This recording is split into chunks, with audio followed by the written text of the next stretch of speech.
Introducción a la educación en el Perú. ¿Qué pasa con la educación en el Perú? Vamos a, vamos a empezar con una introducción primero. Vamos a hablar de Finlandia. ¿Cómo es la educación en Finlandia? Antes que nada, una de las cosas que se toma para que alguien pase a ser un profesor es que tiene que ser un 9 o 10, ¿no es cierto? Tiene que tener unos estándares muy altos, una capacidad muy alta, porque el profesor debe ser un lector y debe ser un investigador, un construidor de nuevos conocimientos. Otra cosa importantísima es que van a valer muchos aquellos títulos, ¿no es cierto? Todo aquello que sea referente mediante el cual el profesor va a poder dar hacia la sociedad. Todo lo que es los trabajos sociales son importantísimos. Trabajos de caridad, trabajos de religión. Es un acto vocativo tener este tipo de personalidad. Los dominios artísticos, el cómo llegar a las personas, no el típico arte de conocer la música, de conocer figuras, de conocer cuadros, aquel arte envolvente que hace que alguien pueda llegar, ¿no es cierto? Algo que pueda motivar, tener toda esa formación especial, aquella creatividad especial. Yo tengo una personalidad artista, por ejemplo, parte de eso son mis experimentos. Ese tipo de personalidad artista, aquella persona que sea distinta, que pueda crear nuevas cosas. Este es el docente y es considerado uno de los mejores docentes, pues uno de los mejores trabajos, ¿no es cierto?, en Finlandia, y esta es la base para tomar a un profesor. Por eso son figuras tan importantes. Por el otro lado, va a tener una educación distinta. La filosofía educativa es una filosofía de algo que se dice algo así como no me acuerdo bien ahorita, una filosofía ambiental, porque desarrolla al niño, desarrolla a la persona a que crezca en forma envolvente, descubriendo su entorno y reproduciendo esto una y otra vez a través de la interacción.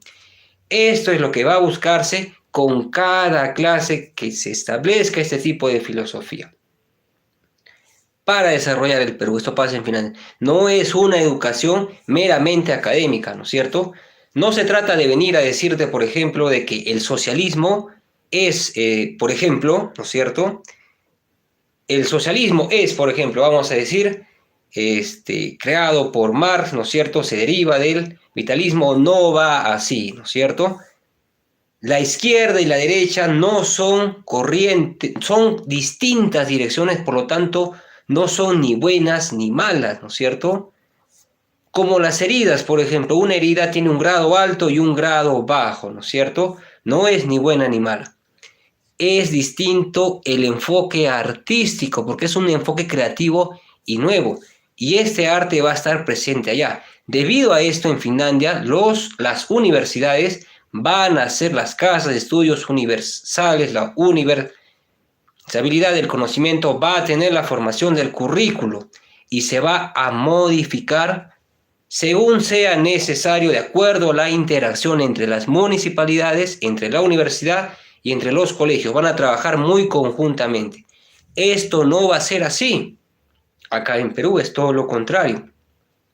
No se pide que sea un artista, no se pide que sea un 9 de 10, no se pide la parte vocacional, no se pide la parte de servicio social que tenga, que pueda entregarse. Se pide simplemente pues que tenga necesidades académicas. Es una educación basada en qué? Basada en que pueda terminar sirviendo o preparándose para servir a determinadas empresas, ¿no es cierto? ¿Y dónde está la formación hacia una persona? Está contemplada, sí, la responsabilidad de algunas cosas, pero no en el grado que está en Finlandia, por ejemplo, ¿sí? Entonces, vamos a ver, por ejemplo, acá que no hay un trabajo directo entre la municipalidad y el colegio. De la misma forma, el currículo no va a ser tan modificable y lo va a tener el gobierno, ¿no es cierto? A diferencia de cómo pasa pues en Finlandia.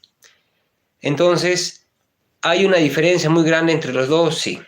Pero le corresponde un tipo de filosofía de acuerdo al pueblo finlandés, ¿no es cierto? Pues para que se evoque ciertas cosas. En el caso del peruano, la educación debe ser distinta porque refleja una realidad y de acuerdo a esa realidad debe venir un tipo de educación.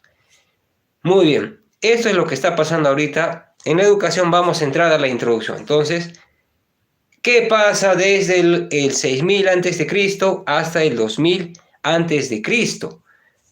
¿Qué pasa en el Perú? Pues va a ser un periodo en el que va a haber un cambio de temperatura y la climatización va a ser correcta para que el peruano pueda salir y pueda empezar pues a poblar el Perú porque el clima va a ser favorable, va a bajar el frío y esto en qué va a favorecer a que el peruano pues empiece a poblar todo y aquí se va a dar el cultivo de muchas cosas, van a empezar a crecer las poblaciones y va a empezar a aparecer un nuevo tipo de educación, que es una educación importante, que es una educación innata, que es para lo que es un tipo de educación que se necesita para el día a día.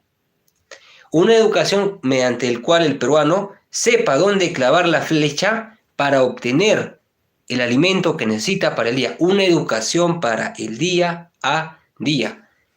Va a empezar así de esta forma y por la necesidad de comer, por la ventaja ahora de estar aclimatizado, va a poder empezar a cosechar, ¿no es cierto? Y va a poder empezar a vivir más tiempo. ¿Qué va a pasar con todo esto? Que la educación va a estar orientada hacia la agricultura y cómo cultivar la tierra y cómo obtener ciertos cultivos. Lo repito, es una educación de día a día. Debido a esto va a aparecer una figura que es el que va a adquirir una gran experiencia, la figura del anciano, la figura del viejo, que va a ser el que de alguna forma va a empezar pues a ejercer una especie de dominio, pero esto va a ser ¿para qué? Para aprender ciertos conocimientos, va a seguir siendo una educación del día a día.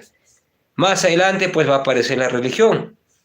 Hay comida, pues va a aparecer el pensamiento, ¿no es cierto?, de que tenemos que buscar a alguien para que pues pueda interceder ante los dioses y podamos pues tener comida y nuestros alimentos vengan bien. Y aquí aparece pues el sacerdote, aparece la religión y aquí empieza a diversificarse la población, ¿no es cierto? Estando el sacerdote pues en la parte de arriba y van a empezar a aparecer los centros poblados. En los centros poblados ya es donde va a haber una especialización en el trabajo. Evidencia de esto es cómo va a ir cambiando la cerámica, porque va a tener otra tecnología para ser trabajada. La arcilla, que llega hasta esos días, 2000 antes de Cristo, va a empezar a cambiar, ¿no es cierto? Y van a empezar a originarse una serie de pueblos que después van a formar a la cultura chaví, ¿no es cierto?, que es la que se va a quedar durante mucho tiempo. Entonces, en este periodo va a empezar a haber una especialización y se van a empezar a dividir los trabajos, ¿sí? Ya van a ser pequeños estados en la que pues la educación va a centrarse en lo que necesita, ¿no es cierto? O sea, acá se necesita zapateros, acá se necesita agricultores, acá se necesita ceramistas, ¿no es cierto? Y la educación va a girar hacia esos tintes. Muy bien, hemos hablado del periodo desde los 6000 hasta los 2000 antes de Cristo. Esta fue la introducción de historia de la educación del Perú.